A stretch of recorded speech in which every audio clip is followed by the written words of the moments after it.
tayo sa STI Prep School Malolos. Nasaan na kaya si Doc Y? Ay, Doc X. Siya ka pala. Mga kapuso, panoodin ninyo at pakinggan ninyo ang gagawin natin dito sa prep school. May tuturuan po tayo regarding dental health. Tara, kaya lang mali yata yung damit natin. Kaya nga, Doc. Gamitin natin yung gadget. Doc Y, Doc X, ano na yung sa atin? Dito tayo sa STI. Doc Y, bakit tayo lumiit? Etong gadget natin talagang hirap mapag-aralan. Pero, cute mo dun, ha? Ikaw din. Tara, kailangan na tayo sa classroom. Okay, so di ba meron tayong iba't ibang members ng community helpers? Ano-ano nga yun? Baker. You stand up. Baker! Ano ba ginagawa ng baker? Kuko. Nagkukook ng? Away. Doctor. Okay, ano ginagawa ng doctor? Pag masakit, papagamot sa doctor. Pinapagamot pala kapag masakit yung tummy. Yung teacher, community helper din siya. Ano ginagawa ng teacher? Stand up. Tuturo sa bata. Nagtuturo sa mga bata. O yes, Shaina. Nurse, ano pong ginagawa ng nurse? Stand up. Okay. Ano pong ginagawa ng dentist? Nagbubunot ng teeth. So nandito na yung dalawang kaibigan natin na dentist. Again? Dentist! So nandito na si Dr. X and si Dr. Y. Hello, kids! Hello! Hey mga bata, ipapakilala ko lang sa inyo ha. Siya si Doc X at siya ay si Doc Y. Mga bata, be good boys and good girls. Iwan ko na kayo sa kanila. Okay, mga kids. Ako ulit si Dr. Ako si Doc. Y. Okay. Mga kids, may gagawin tayo ngayon. Kami po pala ang inyong mga dentist. Dentist sa community. May narinig kami kanina. Ano yun? Ano ginagawa ng dentist? Ano ginagawa ng dentist? Okay. Nagiging ng teeth daw. Okay. O sige, may pag-uusapan tayo ngayon mga kids ha. Pag-uusapan natin ang pen. Okay. Pag-uusapan na natin pen na makikinig kayo sa kwento namin ni Doc X. Okay. Ito po tayo. Mga kids, mga kapuso, ganito po ang nangyayari sa ipin natin. Lalo na pag may bakterya at meron na tayong tinatawag na dental caries. Saan ba nagmumula si dental caries, mga kapuso? Dito po yan. Lahat ng kinakain natin, mga kids, nakikita nyo ba meron tayong mga pagkain, may mga drinks. Lahat ng drinks, lahat ng food, kahit anong klase pa yan. Pag hindi tayo nag-toothbrush at nagmumog, anong mangyayari? Later on, masisira ang teeth, magiging siyang acid, kahit anong pagkain. Yes. Pag naging acid, anong mangyayari? Gagapang yung bacteria sa teeth, di ba? Paggapang ng bacteria sa teeth, kakapit siya doon, tapos unti-unti niya kakagatin yung teeth natin. So, anong dapat gawin natin pagkakain? Yun, mag-toothbrush, saka mag-mumog. Okay. Mapapansin natin, yung kulay violet, siya yung bacteria, siya yung meron dun sa loob ng bibig natin. Tapos, etong nandito, na naka-cover, siya yung acid. Okay? So, si ipin, ano itsura? Sad. Bakit kinakagat na siya? Di ba pag kinakagat kayo, ano nangyayari? Masakit, di ba? Magiging tayong sad kasi pag kinakagat tayo. Okay, ganun nangyayari kay ipin pagka hindi natin siya tinutoothbrush at nagagargle. Okay? Ayan! Yan, okay. Mapapansin ninyo, ito yung mga ito yung tartar. Okay?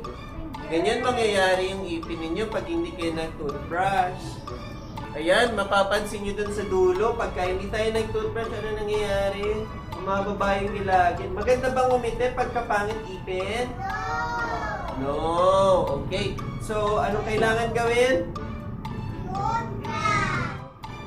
Okay, una, papansin natin kung ang ipin natin, okay, papansin nyo dito sa ipin natin, mga kapuso, okay? Tignan po natin, enamel caries pa lang, okay? Ano nangyayari? Wala tayong nararamdaman na masakit. Pero, may spot na, may dark spot na. So, dapat, enamel caries pa lang, nagpapacheck up na tayo mga kapuso at nagpapapasta kung kailangan. Ngayon naman, kung kinakailangan ng silan, magpasilan. Mas maganda nga mapacheck up muna sa mga kaibigan nating dentist. So, susunod naman, hindi pa tayo nagpa-check up, ano nangyari? Umabot na tayo sa second layer ng ipin. Okay? Nasa dentin na tayo mga kapuso. Dentin na yung pinatamaan. So, doon nagsisimula sumakit. Nagsisimula ng sumakit at mangilo ang ating mga ipin, mga kapuso. So, dito sa part na to, pagka sumakit na, kailangan na nating saan tayo pupunta pag nangina na ipin? Oo, pasyal na sa dentist. Pag hindi masakit at masakit na, punta sa dentist, huwag kayong matatakot. Okay? Hindi niya bubunutin. Ano kailangan natin gawin para hindi na bubunutin ni dentist ang ipin? Tama. Iwasan ang masyadong matatamis at yung makakasakit ng ipin. Tandaan natin mga kids, yung dentist natin, hindi sila nagbubunot basta-basta. Okay? Kay mga kapuso, yung mga kasama nating dentist, kaibigan natin dentist, tinuturuan at tinutulungan pong mapangalagaan yung ipin natin. Pumasyal po kayo sa dentist. Mas masarap pumasyal sa dentist kung hindi pa masakit yung ipin natin. Kasi pagka masakit ng ipin natin, that's the time parang nadudoble lalo yung sakit. So, kung wala pang pain, pumasyal na kung nakaka-regular check-up naman kayo sa mga dentist, mga kapuso, mas mapapaganda ang pag-check up at paggamot ng mga kaibigan natin dentist. So mga kapuso, pagtutulungan namin ni Doc X at meron pa siyang tuturuan mamaya mga kids. Doc Y! Tara mga kapuso! Tara, puntahan natin. May ituturo sa atin si Doc X. Tara na!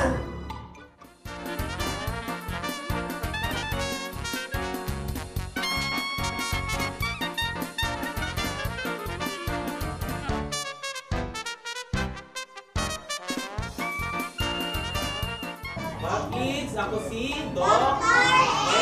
Very good. At ano itong hawak ko? Very good. Also, sa isang araw, ilang beses kayo nagtutoothbrush? Very good. 3 times a day. Ngayon, paano kayo mag-toothbrush? Tuturuan ko kayo. Okay, listen very carefully mga kids. Ano? Okay, ito yung teeth natin. Ito yung front teeth. At ito naman yung mga back teeth or premolars or molars. After cleaning the teeth and cleaning the tongue, ano yung susunod ulit mga kids? Magmumog. Paano magmumog? O lahat, pwede naman ninyong kainin, di ba mga kids? Pero, kailangan mag-toothbrush parati ng teeth, okay? Tapos, ilang beses kayo dapat pumunta sa dentist? 2 times a year, bali every 6 months ang punta sa dentist para ma-check nung dentist at ma-check up na lahat yung teeth nyo kung maganda ba o talaga bang nililinis ninyo. Okay mga kids?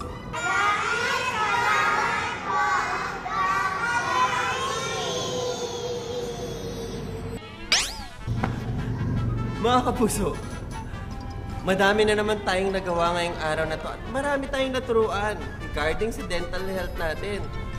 Pinuntahan natin ang mga STI prep school students. Di ba nga mga kapuso at Doc X? At ito po si Doc X. X na po sa lahat ng problema ng ating mga ngipin. At hanggang sa susunod na Sabado, Si Doc Y naman po ang inyong lingkod. Check na tayo!